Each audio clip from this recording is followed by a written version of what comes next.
Mau memurtadkan orang lain, dia malah masuk Islam. Ini dia. Assalamualaikum teman-teman Cerita Untungs. Kali ini Cerita Untungs mengundang Melisa Untoro, seorang mu'alaf yang dulunya berniat memurtadkan orang, kini malah masuk Islam. Lagi perkumpulan gitu, Romo ini bilang, ini cuman itu aja ya, cuman bilang gini doang. Kalau bisa dapetin dari agama lain masuk ke kita, nggak ada paksaan ya, cuman kalau aja. Surga itu jaminan. Gitu. Untuk anak remaja seumur gitu, pas itu aku tuh merasa udah hebat banget. Apa yang membuat Melisa tertarik dengan Islam? Saksikan kisah lengkapnya hanya di Cerita Untungs.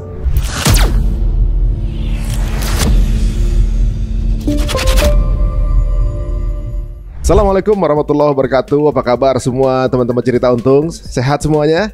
Alhamdulillah, mudah-mudahan setiap episode yang kita tayangkan memberikan keberuntungan ya. Soalnya mudah-mudahan dapat edukasi baru akan satu hal atau kisah-kisah inspiratif ya.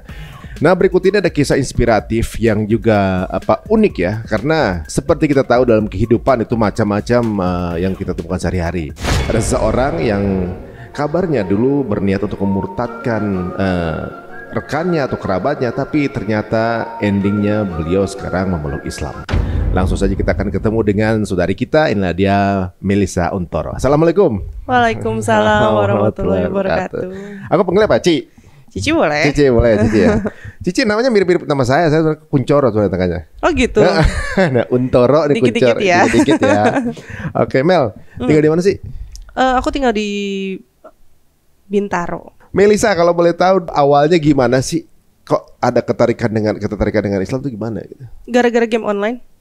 Oh, dulu gamers dulunya? Sampai sekarang masih. Masih? Game online-nya apa dulu?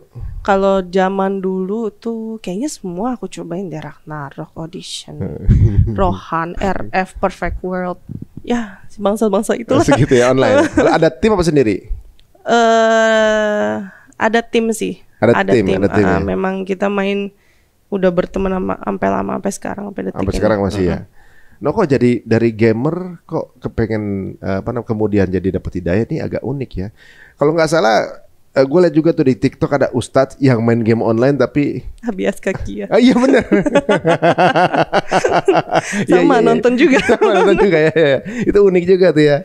Nah, ini gimana ceritanya dulu dari game online yang mana yang akhirnya bisa tertarik? Memang karena dulu start awal main itu SD kelas 6 ya. Tahun kelas berapa 6 tuh? SD.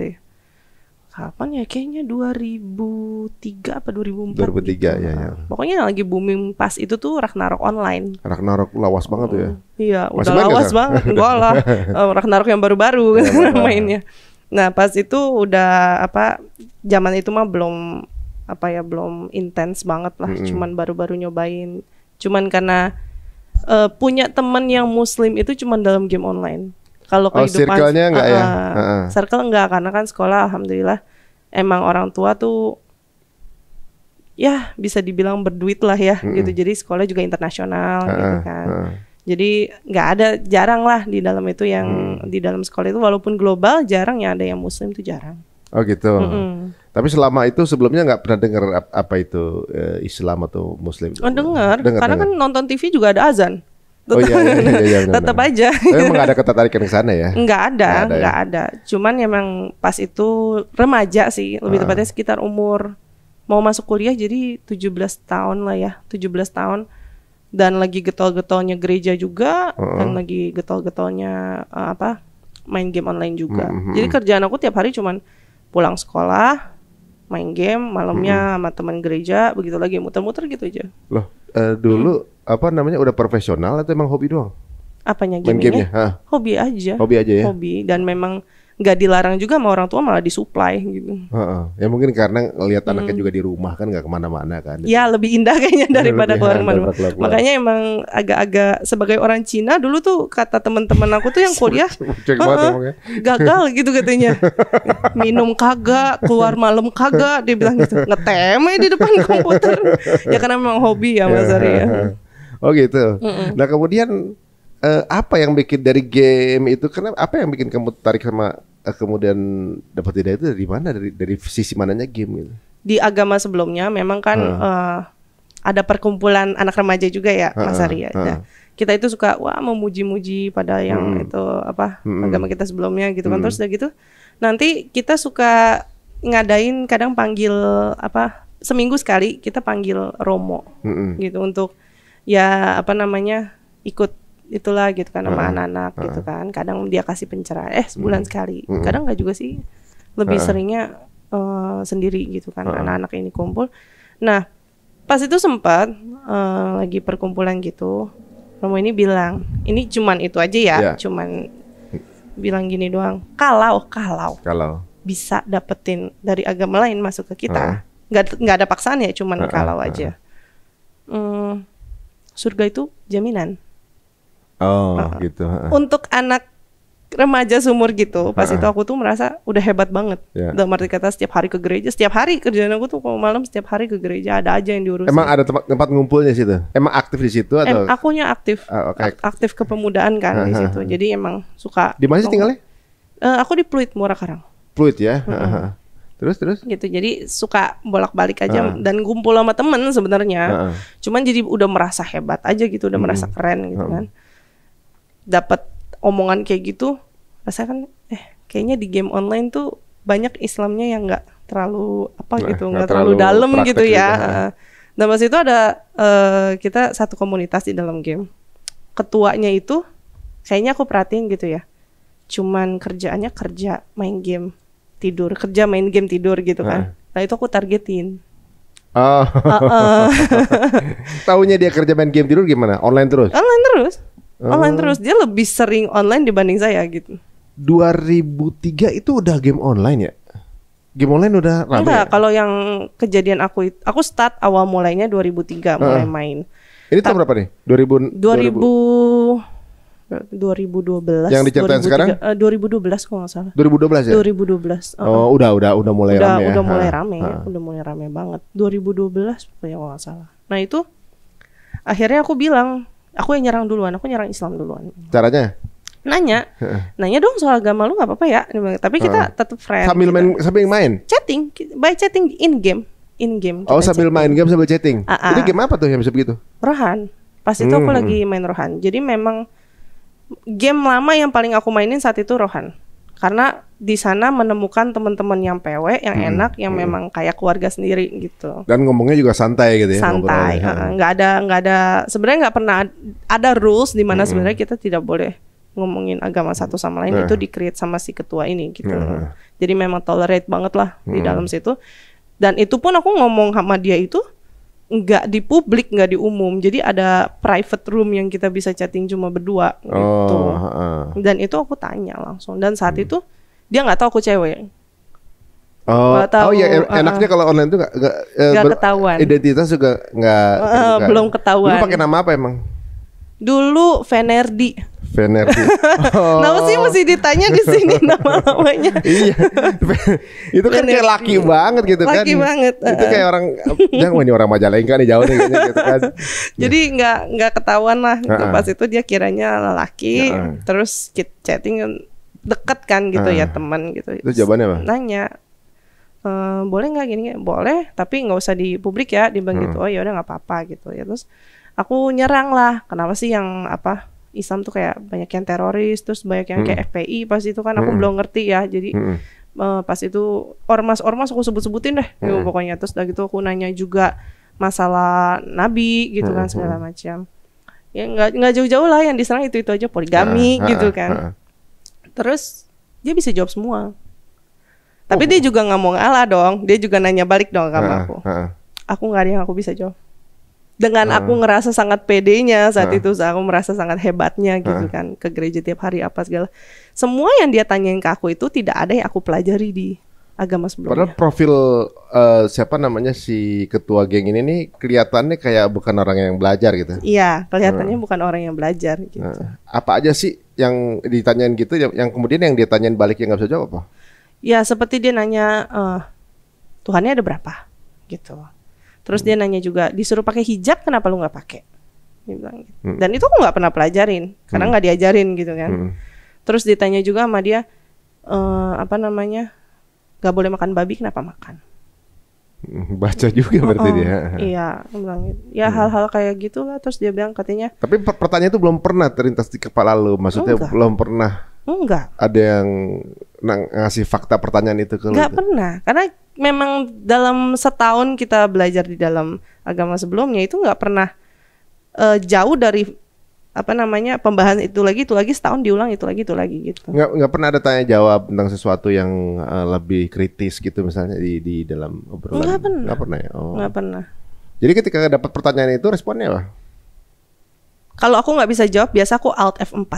Apa tuh? Kalau orang yang main game itu pasti tahu Alt F4 apa. Kita matiin game hilang. Hilang aja? Force close itu. Itu besok ketemu lagi gimana? Aku nyari dulu. Oh iya. Nyari dulu. Bener gak sih? Oh dia ngomong ada gitu kan. Ntar aku searching di Yahoo, pas itu masih Yahoo masih suka itu.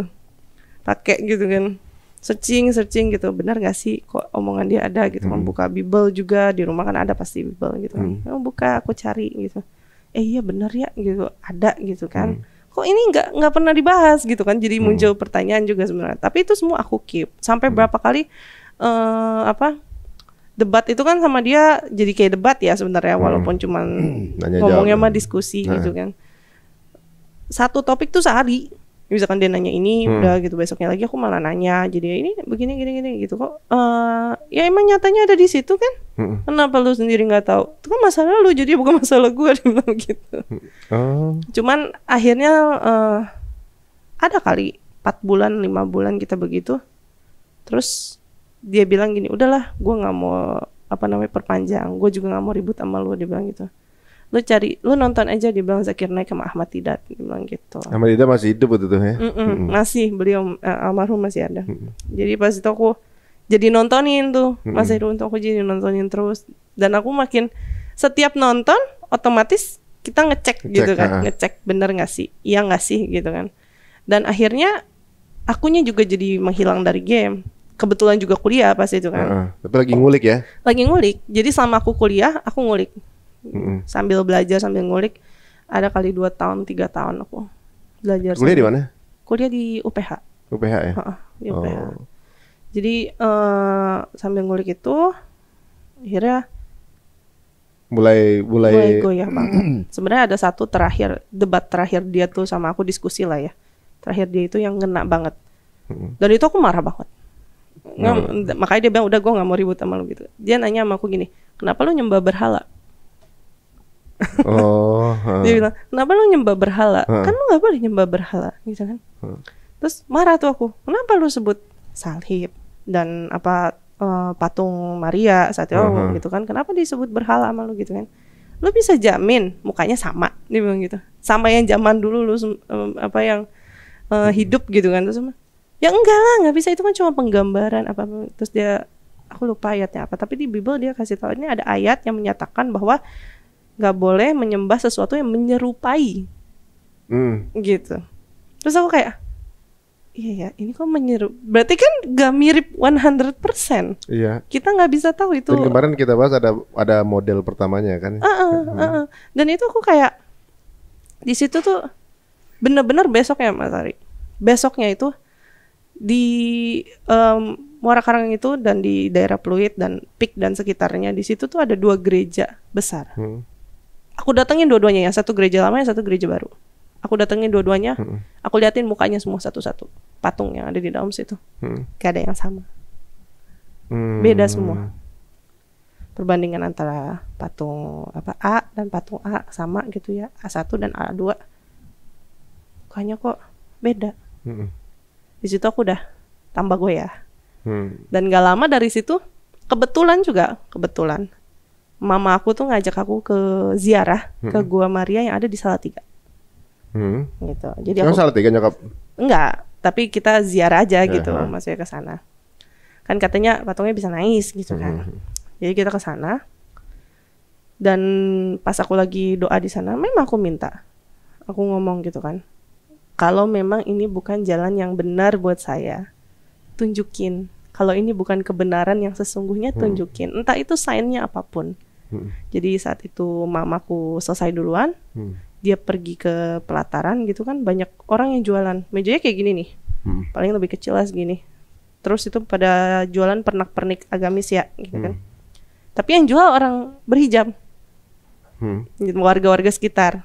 Dan saat itu aku kan belum belum paham bahwa mereka tuh sebenarnya diperbolehkan bertransaksi dengan orang kita gitu yang non muslim gitu kan. Terus mamaku tuh lagi di sana, dia lagi pegang patung kecil, ukurannya segini lah kira-kira 2. Terus pas aku selesai turun nyamperin, dia nanya ke aku, "Dek, cakepan mana?" Gitu. Terus itu langsung aku langsung meledak. Kayak, kok ditanya cakepannya mana? Yang satu mukanya agak Cina, yang satu mukanya agak Arab, dua-duanya satu pakai kerudungan, yang satu bersyari gitu kan. So kayak, ini gimana ini milihnya gitu kan. Ini mau ditaruh di kamar kamu, mama mau bikinin altar kecil, dia bilang gitu. Kamu pilih aja yang mana gitu. Bingung nggak Mas Ari? Dengan kondisi kita lagi proses belajar. Yes, proses belajar dan kita lagi kayak goyah banget gitu ya. Udah matiku baru minta sign dong, udah dikasih gitu kan. Makanya itu salah satu faktor yang aku sampai yakin banget aku mau berubah tuh di situ. Dan langsung goyah di situ udah kayak. Tapi aku nggak ujuk-ujuk langsung ke Islam, enggak. Aku juga ke agama Buddha pas itu, karena papa Buddha. Oh gitu. Papa aku Buddha. Jadi ada beberapa kali juga suka diajak ke wihara gitu kan. Lebih banyak lagi tuh patung. Lebih banyak lagi Mas dari patung. Tapi di situ ada patung Dewi Kwan Im. Gitu. Dan di situ juga banyak biksu dan biksuwati ya. Biksuwani apa biksuwati ya, perempuan aku lupa.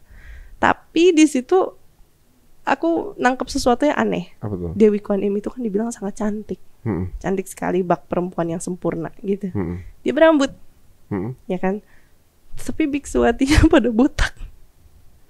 Bukan ini sorry ya, cuman maksudnya kenapa nggak sama gitu? Harusnya kan Tuhan itu kan menunjukkan, kalau memang itu Tuhan mereka menunjukkan contoh dong buat mereka gitu. Tapi kok mereka pada botak, sedangkan itu digambarkannya sangat cantik, semua lelaki bisa melihat dan lain-lain gitu. Jadi aku mikir kok nggak sinkron gitu, maksud aku nggak cocok aja gitu masuk di situ. Jadi akhirnya aku memilih tetap pengen masuk Islam. Oh gitu, tapi itu tahun berapa tuh? Mantepnya itu 2015. 2015 ya? 2015. Perang batinnya lumayan lama sih. 3 tahun, 4 tahun lah. Itu kan berarti diskusinya bukan sama yang gamer itu lagi ya? Terus nanya-nanya ke siapa? Nggak nanya-nanya, cuma nonton Ahmad Didat sama Zakir Naik aja. Karena aku lingkupnya kan susah juga ya mau ke masjid atau kemana gitu. Masjid itu cuma satu di circle sana. Dan saat itu aku takut ketemu sama supirnya saudara-saudara gitu atau gimana kalau mereka lagi sholat di situ tadi aduin gitu apa gimana. Jadi nggak pernah nanya-nanya, itu cuma nonton YouTube gitu-gitu aja. Bisa gitu ya, ini agak unik ya. Biasanya kan ada temen yang ngasih tahu gitu atau juga nanya tempat orang nanya. Ini justru ngulik sendiri ya?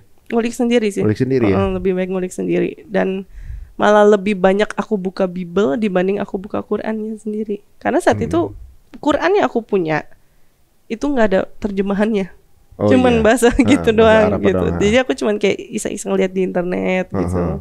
Tapi kan juga terkadang satu sisi takutnya ini kalau internet kan bisa diedit gitu kan, jadi agak-agak ngeri juga. Gitu. Tapi ya lebih sering ke arah Bible, yang bikin banyak goyahnya ya dari Bible-nya sendiri. Bisa jadi itu yang gamer dulu tuh referensinya dari diskusi Yahudi dengan Katolik ya. Kalau Yahudi tuh selalu nunjuknya jemaah itu kan bilangnya menyembah berhala kan kalau orang Yahudi itu kan. Kenapa Yahudi ini benci banget sama teman-teman dari Katolik atau Nasrani karena itu. Tapi orang Indonesia nggak ada yang tahu kalau Yahudi itu benci. Oh iya, nggak ada. Nggak ada yang tahu. Baru belakangan ini aja kayak baru gitu pada ya. tahu. Nah, itu berarti 2015. Kemudian mualafnya tahun 2016 awal Januari. Itu yakinnya tuh pas apa tuh? Udahlah mualaf aja deh. Ya itu yang setelah kejadian itu, yang masalah di Gua Maria itu. Jadi aku mantepkan diri bahwa mualafnya di mana? Di Masjid Raya Bintaro yang pertama kali. Aku mualaf 2 kali, syahadat 2 kali karena kondisi ya gitu. Jadi yang pertama kali itu di Masjid Raya Bintaro, kedua sama almarhum Ustadz Arifin Ilham di Sentul Azikro. Meyakinkan gitu ya. Di hari yang sama atau beda hari? Beda jauh. Jadi pas awal mau masuk Islam itu hubungin si ini temanku itu. Jadi aku bilang sama dia, masih BBM pas itu. Aku berharap pin BBM-nya masih sama. ternyata masih sama. Jadi pas aku kontak, gimana kabar apa basa-basi, terus gue bilang, gue masuk Islam, lo bisa bantu nggak gitu kan? Yang orang game tadi? Iya. Oh, siapa namanya? Si Dennis. Dennis. Itu nama aslinya apa Nama aslinya. Nama Kalau aslinya. nama gamenya Dile dia dulu. Dylan. Dile. DYLE gitu sebutannya dia. Kemudian dia referensiin Bintaro. Awalnya dia nggak mau bantuin, dia bilang, gue nggak mau, lu main-main lo sama agama gitu kan. Ya karena dia udah kayak begitu ya, kita kan nggak maksa ya. Maksudnya ya udah ngilang gitu aja. Terus 2 hari kemudian dia hubungin, mungkin dia nanya sama orang tuanya apa gimana gitu. Ada nih kata orang tua gue bisa di sini, udah lu datang aja ke sini gitu kan. Datanglah ke situ, syahadat pas itu. Orangnya si Indonesia itu ada? Ada. Akhirnya tahu kalau cewek. Sebelumnya udah tahu. Udah tahu. Akhirnya tahu juga. Udah pernah tahu. Jadi setelah nggak lama dari diskusi debat itu, ada perkumpulan dari game ini karena gamenya laku. Jadi dari developernya tuh bikin event buat orang ngumpul-ngumpul. Nah dari situ dia udah tahu. Dari situ baru tahu, lu Vendredi. NRD lu. Iya, udah baru tahu dia di situ. Si siapa Dylan itu? Si Dylan. Si Dennis itu udah berkeluarga atau anak belum? muda, Pas anak itu kecil? dulu dia itu 11 tahun lebih tua dari aku. Oh udah. Dulu pas lagi di game tuh aku manggil dia Om. Oh gitu. Tapi dia pas itu bilangnya mau nikah, udah ada ceweknya pas itu mau nikah gitu. Oh akhirnya gimana? Siapa yang mualafin kamu pertama waktu itu? Ustadz Usman di Usman di MRBJ ya. Di situ. Gimana tuh dia si siapa namanya? Dennis kan 5 tahun yang lalu kan awal obrolan itu kan? 3 tahunan lah. 3 tahunan ya. Dia masih ingat gak sih awal nanya-nanya gitu? Masih ingat, pasti masih ingat. Sampai sekarang masih ingat ya? Sekarang suami aku kok. Hah? Dennis itu? Iya. Oh ya, jadi lo chattingan tuh sama suami itu. Oh, sekarang nggak kesangka gitu. Nggak kesangka ya. Oh, jadi tapi waktu nganterin belum pacaran. Enggak pacaran juga sih. Jadi pas aku udah setelah itu kan aku baru ngaku sama orang tua bahwa mau masuk Islam, padahal udah syahadat, tapi ngomongnya mau masuk Islam gitu. Wah, habis dah tuh. Habisnya?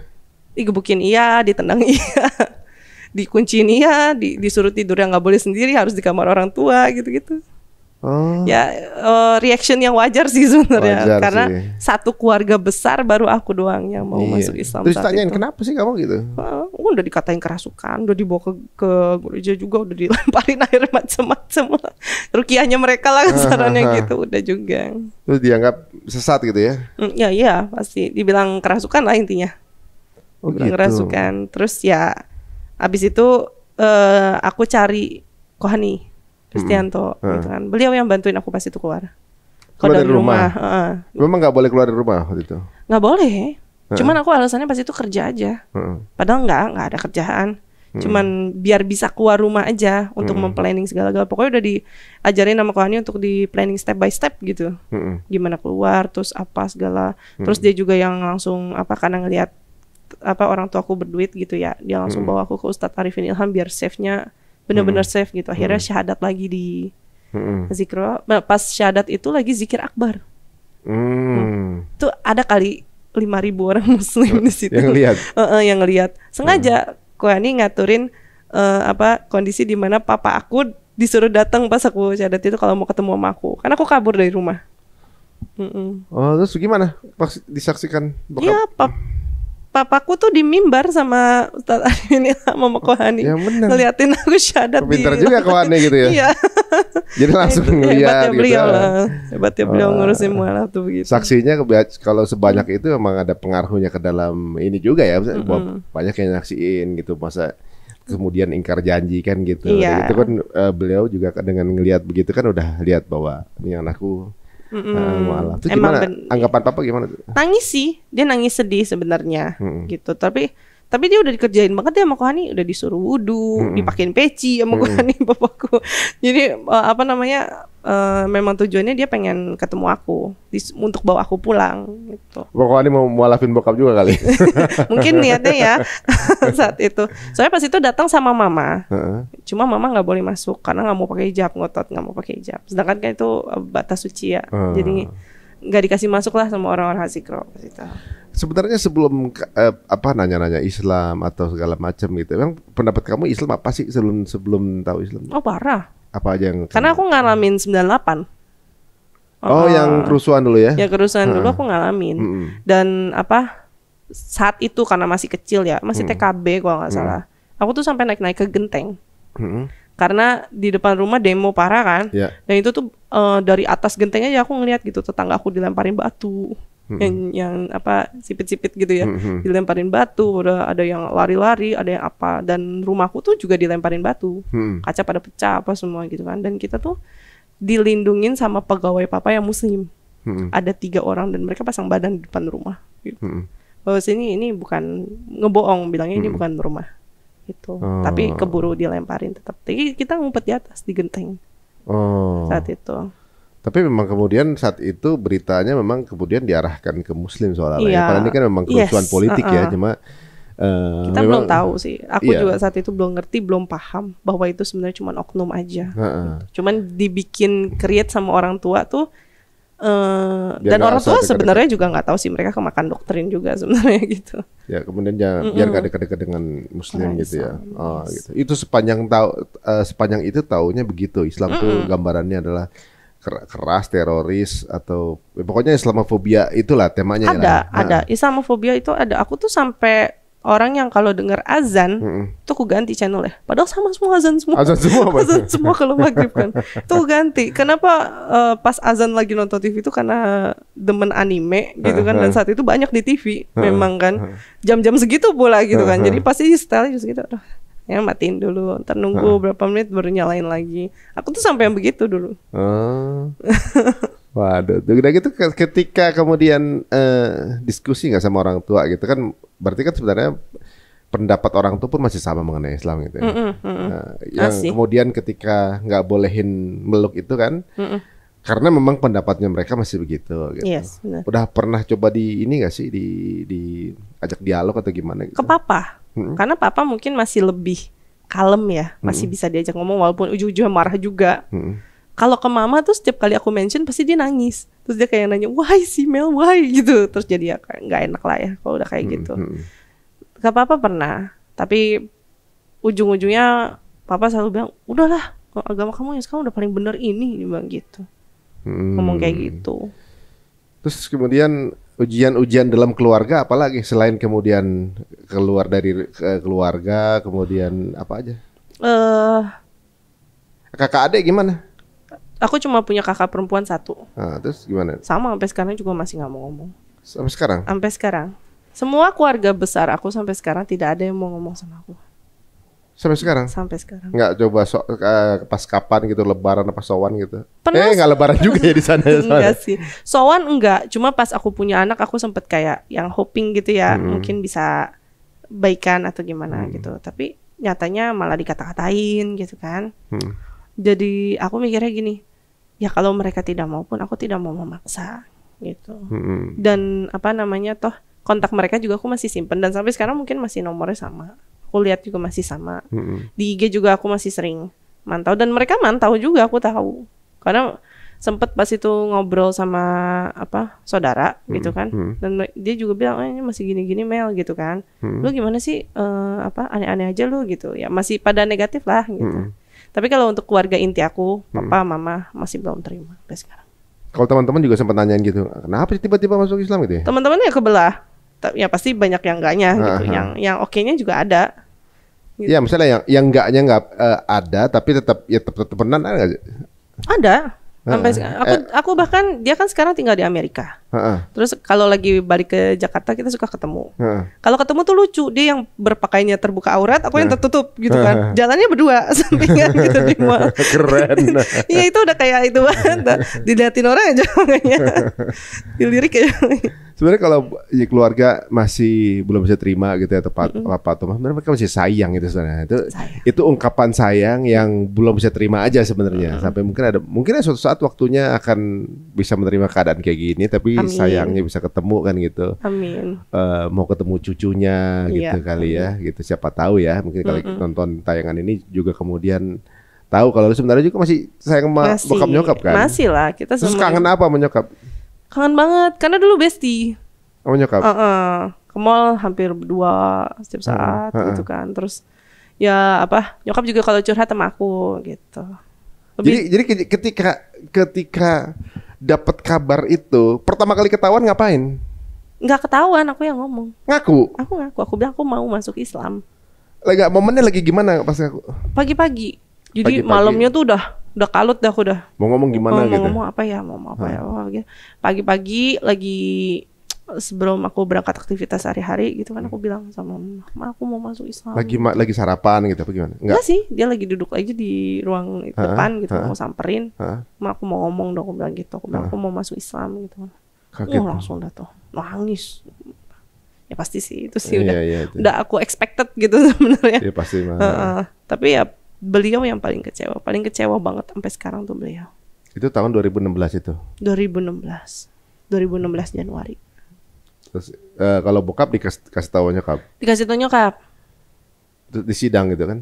Enggak. Sidang. Tapi kalau bokap itu saking kecewanya dia sampai mukul. Pas aku jatuh ditendang.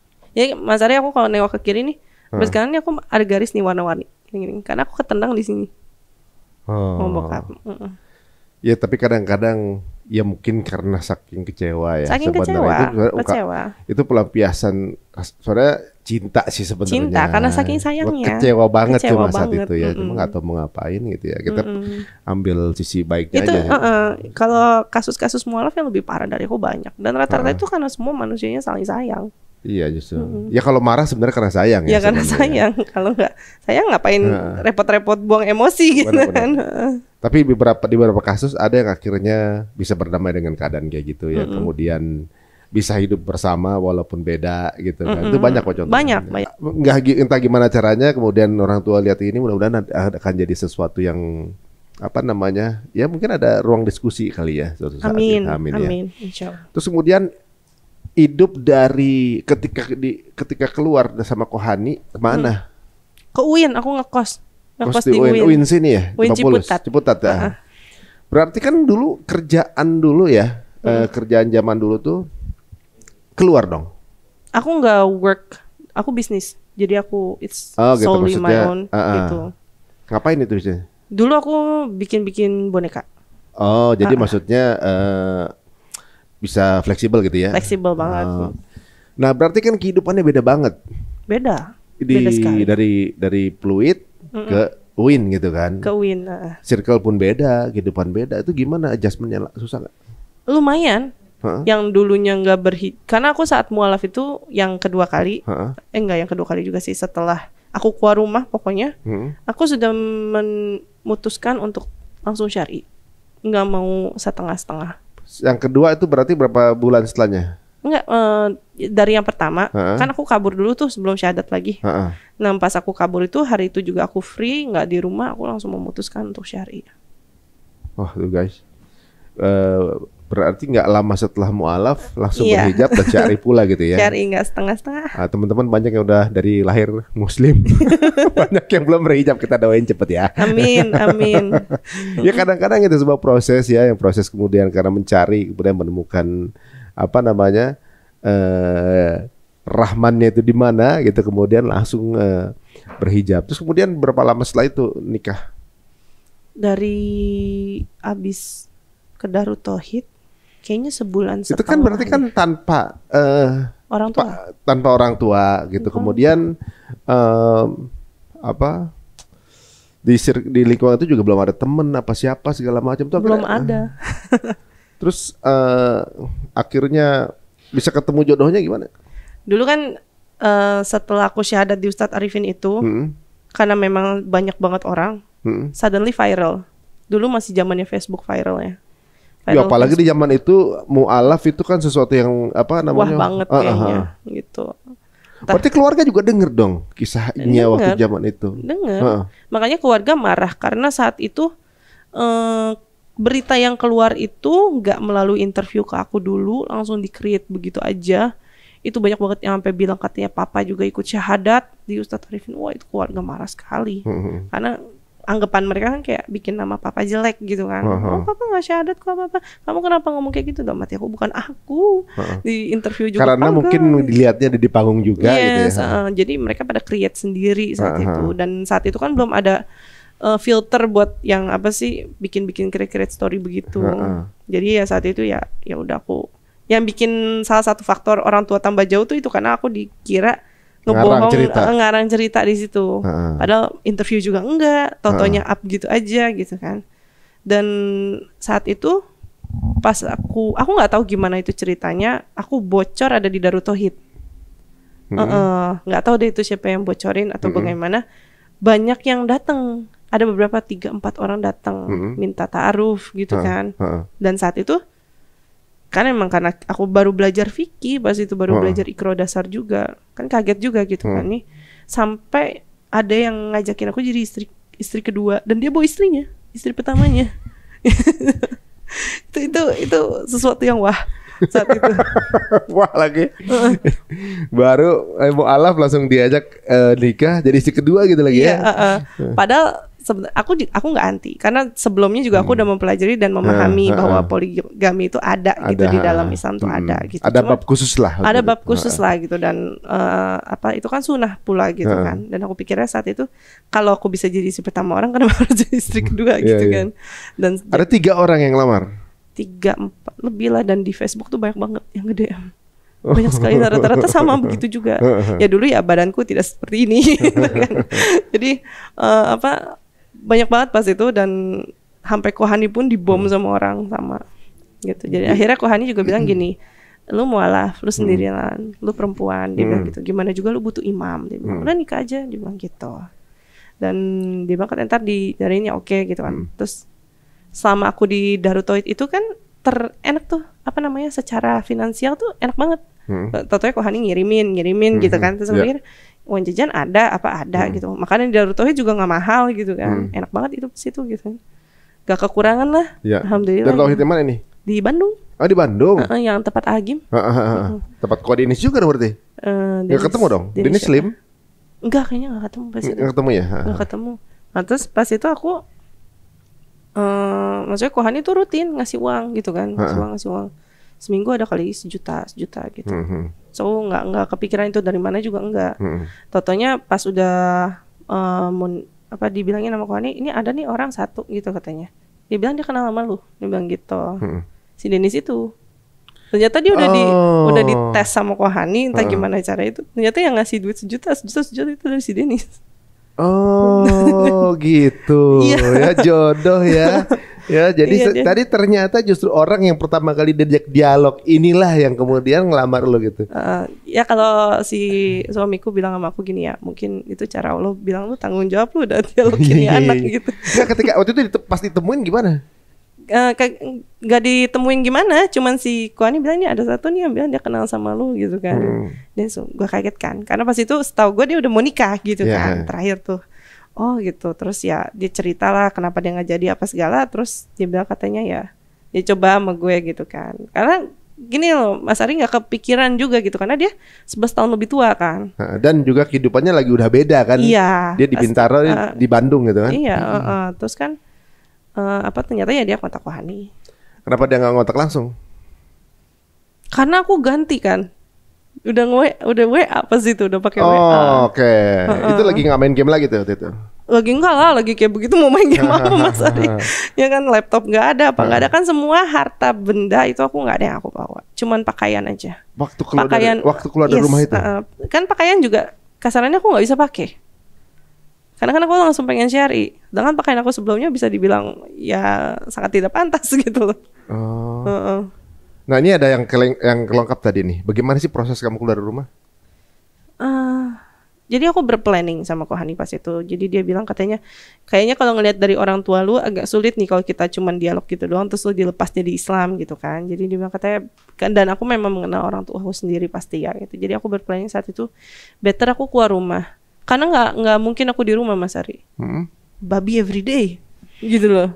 Mau makan tuh susah gitu dengan piringnya juga udah nggak boleh kita pakai apa segala gitu kan. Mau sholat susah. Karena aku sekamar sama kakak perempuan sampai gede gitu. Jadi kayaknya mau sholatnya itu sulit gitu. Nggak mungkin kepantau semuanya. Apalagi aku sama dia sama-sama introvertnya. Dia dokter kok, belajar mulu di kamar mulu kerjaannya gitu kan. Jadi aku pikir ya udah better aku keluar. Pas itu aku pamitnya apa? Enggak, aku disogok dulu sama orang tua biar nggak keluar Islam. Nggak keluar dari agama sebelumnya. Disogok dulu, dikasih mobil baru, HRV baru inden bus itu. Oh iya? Di tahun 2016 itu ya? Iya. HRV kan baru-baru munculnya tuh kan. Aku udah punya, udah dikasih. Nah, hari itu mobil punya plat, langsung aku bawa keluar. Langsung aku kabur dengan kos yang udah dibayar di Win Ciputat pas itu. Jadi aku ke Win Ciputat, terus mobil titip ke Kohani, balikin ke orang tua. Dibalikin lagi akhirnya. Pokoknya Kohani samsak banget deh maksudnya. Iyalah, waduh, emang ini juga ya, maksudnya ada drama begitu di kehidupan lo lumayan. Lumayan ya, memang warna-warninya mualaf kadang-kadang begitu. Setelah itu sampai kemudian ketemu sama suami itu berapa bulan itu? Di DT berapa lama? Nggak lama, sebulan. Sebulan ya? Lebih lah. Gitu. Jadi numpang nikah juga di DT di Bandung. Nikah, belinya datang ke DT. Iya. Dilamar apa langsung nikah? Lama, kayaknya langsung deh pas itu. Nggak lama dari aku okein, kayaknya seminggu ngurus nikah. Nikah sederhana aja, nggak gede-gede. Akad aja gitu ya? Akad aja, akad walimahan. Keluarga dekat. Bokap nyokap tahu pas nikah? Tahu, hari H-1 dikabarin. Gitu, yang ngamuk marah. Dikatain dah habis dah tuh si Denis. Datang nggak datang, cuman ngatain doang. Habis lah ditelepon. Tapi Denisnya ngomong maksudnya? Ngomong, ya dia yang harus ngomong. Gentle. Dia harus ngomong. Dia ngomong. Kemudian udah akhirnya jalan itu tuh bulan April ya 2016. Terus gimana akhirnya nikah? Lebih enak nikah atau zaman sebelumnya? Ya namanya sebenarnya kalau mualaf itu kan banyak ujiannya ya, Mas Arya gitu. Enak gak enaknya nikah ya pasti ada, gitu. Tapi kalau disuruh bandingin sama kehidupan sebelumnya, lebih enak kehidupan sebelumnya, tapi lebih tenang sekarang. Oh ya, secara dulu semuanya ada dapat ya. Iya. Tapi sekarang lebih tenang. Gitu. Jadi pas udah nikah ngobrol apa aja? Debat agama lagi? Enggak sih, lebih banyak aku belajar ya jadinya ya gitu. Cuman kadang suka nostalgia aja gitu kan. Dia bakal, lu inget gak sih lu tuh manggil gue om, dia bilang gitu. Iya lu gue manggil lu om ya. Cuman karena kita dulunya udah bestie gitu ya, udah berteman duluan. Sampai sekarang pun kalau lagi ngobrol apa gitu, gua lu aja gitu. Ini udah 8 tahun pernikahan kan? Gitu ibaratnya dikaliku sampai menikahan ini kan sebuah ya nggak gampang ternyata. Nggak gampang. Ketemunya juga di game online gitu kan. Itu pernah jadi ceritaan gak sih kalian berdua tuh?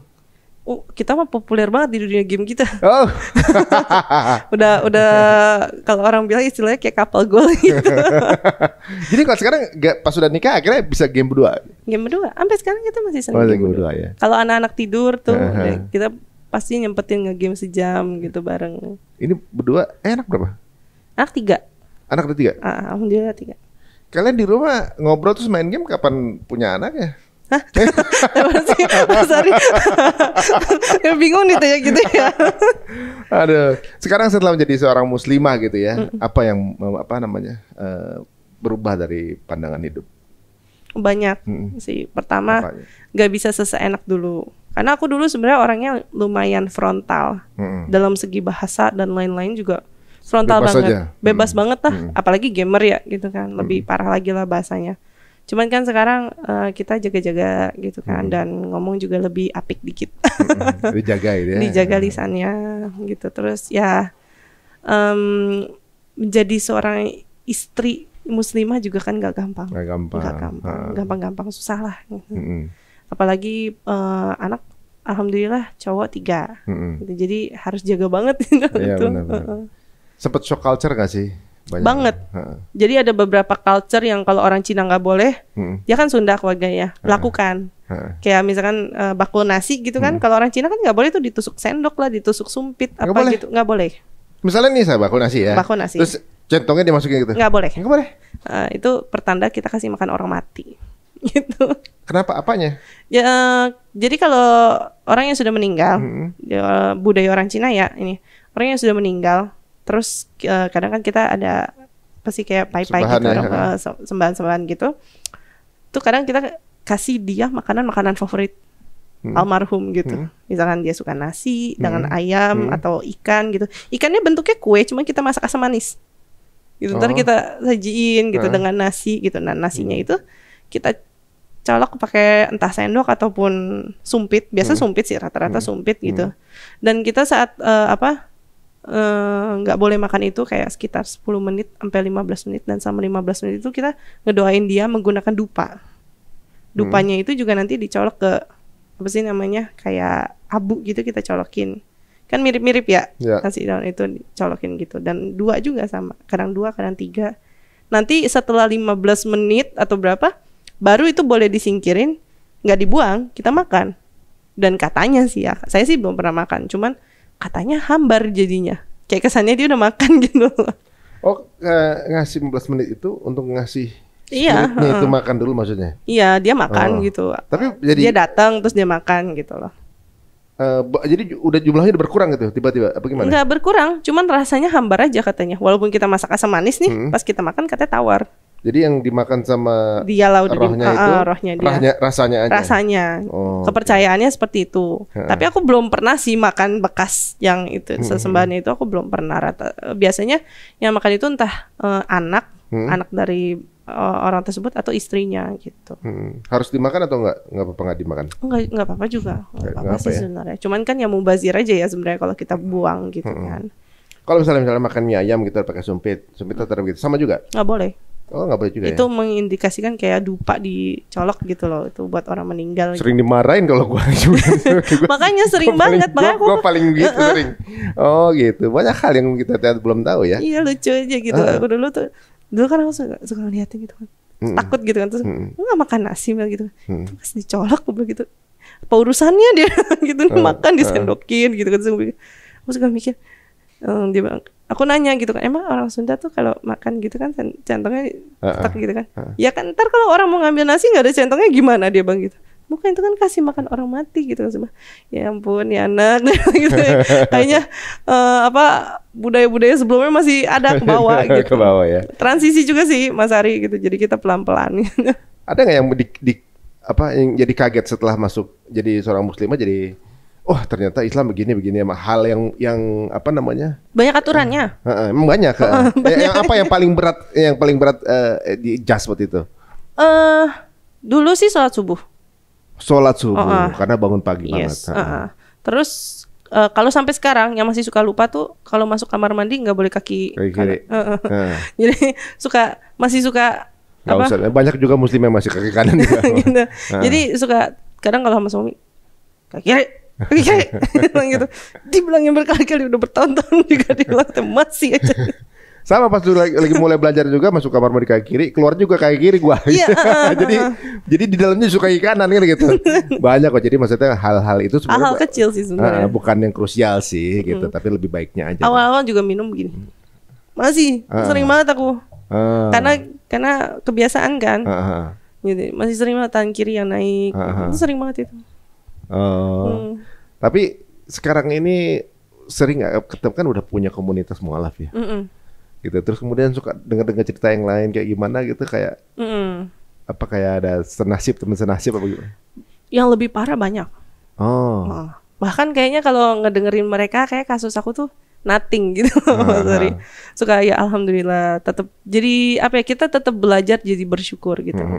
Kan katanya orang suka bilang katanya mualaf itu ujiannya lebih berat dan lebih banyak dan continuous gitu. Memang iya, aku ngerasain Mas. Tapi ya gini, nggak separah yang aku kira gitu. Kalau aku mungkin ya alhamdulillah ujiannya dulu cuman ekonomi. Sekarang udah alhamdulillah lebih membaik gitu kan. Kalau mereka tuh ada yang sampai apa namanya cerai, ya nauzubillah ya, ada yang sampai cerai, terus jadi single mom, terus totonya dikerjain lagi nikahnya apa segala gitu, banyak sekali. Kadang tuh aku kayak alhamdulillah dapat suami juga yang apa namanya istiqomah gitu ya, yang paham agama mungkin lebih bagus dari aku, jadi bisa ngebimbing juga gitu. Jadi kayaknya kalau aku lihat-lihat dibanding diri aku sendiri gitu ya, itulah Mas Eri yang aku pelajarin dalam hidup aku sebagai seorang muslimah ya, tetap wajib tetap bersyukur setiap hari. Ya pasti ada cobaannya, dan kalau nggak ada cobaannya perlu kita pertanyakan. Ini benar nggak jalan Iya malah kita takut gitu kan? ya. Malah takut Aku ya. jadi malah takut kalau nggak ada ujiannya. Bener. Ketika itu, jadi sebenarnya nggak usah gitu. Orang Muslim yang kemudian lagi mulai ngaji lagi kayak banyak cobaannya juga kan. Kan ada satu rutinitas yang berubah gitu Iya, kan. iya pasti. Pada saat perubahan itu pasti hampir bisa dibilang pasti selalu ada gejolak-gejolaknya dulu gitu kan. Nah itu mungkin kisah yang kita dengar dari Melisa ini lumayan apa namanya, kalau bagi gue lumayan berat juga ya, maksudnya nggak mudah ya Nggak untuk mudah, meninggalkan keluarga, kemudian di circle yang baru lagi gitu ya, tanpa mengurangi rasa hormat, pasti juga keluarga pun masih sayang, masih sayang, dan juga kemudian juga ini hanya ekspresi sayang yang belum ditemuin aja ya gitu ya. Belum. Misalnya ada lagi nonton dan mereka lagi dalam proses kayak dulu lagi nyari. Apa gimana? Misalnya lu ada yang nonton sekarang nih, kemudian dia juga lagi proses saat lu dulu nyari gitu. Lu ada advice nggak buat mereka nih? Jangan takut sih intinya. Takutnya itu sebentar. Saat kalian keluar, saat kalian kepengen masuk Islam, pasti pertimbangan entah keluarga, entah teman, entah job, ya terkadang job gitu kan, entah suami, entah apa. Memang itu semua udah diatur sama Allah gitu. Dan Allah tidak akan memberikan kalian cobaan lebih dari yang apa kalian mampu. Jadi kita tetap percaya aja. Memang kalau udah ada rasa dituntun Allah ke jalan Islam, it's okay gitu, ikutin aja. Sekarang lembaga bantuan mualaf tuh lebih banyak dari aku dulu. Ada Ikhlas Foundation, ada Geraha Mualaf, ada Garda Mualaf, ada MCI juga gitu kan. Jadi nggak usah takut, dan mereka semua mempunyai sistem mereka sendiri di mana mereka bantu para mualaf-mualaf ini.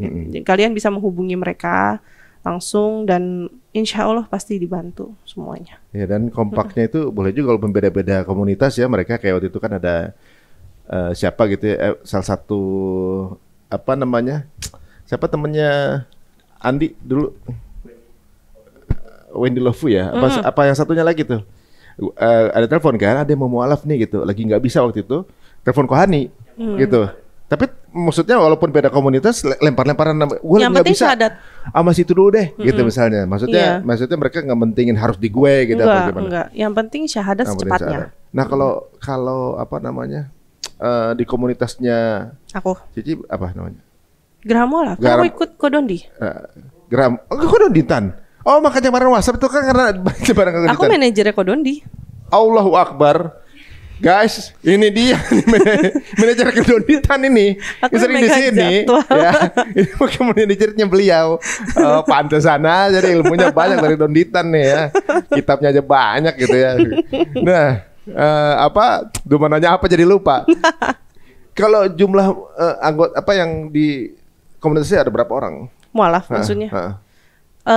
Banyak sebenarnya. Cuman kalau yang aktif ikut Kodondi itu aku sekarang bertiga. Timnya Kodondi inti itu bertiga. Biasanya kalau ada mualafan gitu berapa bulan berapa orang itu biasanya, sebulan berapa orang? Banyak. Kemarinnya kita sehari 5 orang. Sehari 5 orang. Mualafin sama MLM sih. Memang begitu. Jadi kita pernah mualafin yang daftar mualaf 1 orang, anaknya gitu. Yang datang sekeluarga, mamanya sama adiknya mau nganterin nih, katanya mau nganterin. Tapi sepanjang jalan kayaknya mamanya kayak perang batin atau adiknya ikut perang batin apa gimana.